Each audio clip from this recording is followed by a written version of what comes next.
Sa desisyong ito, inihiyap ng Appellate Court ang desisyon ng Manila RTC kaya nakapagka sa mga akusado ay kailangan pang isa-isahin ng CA at dapat daw ay alam na ng RTC ang epekto ng isang pinawalang bisang kautusan. Dapat po talaga nasa ko mga sila kasi sila na po talaga punot tuloy na. Sana nga po, ma-arrest na sila. Yun lang din naman po yung hinihintay namin eh.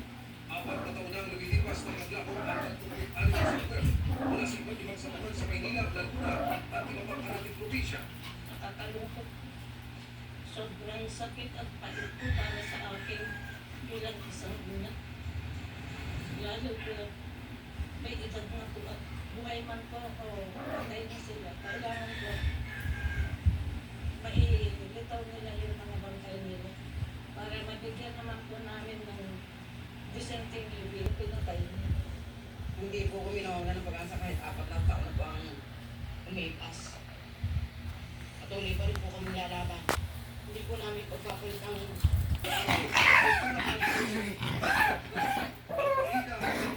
Sa buger,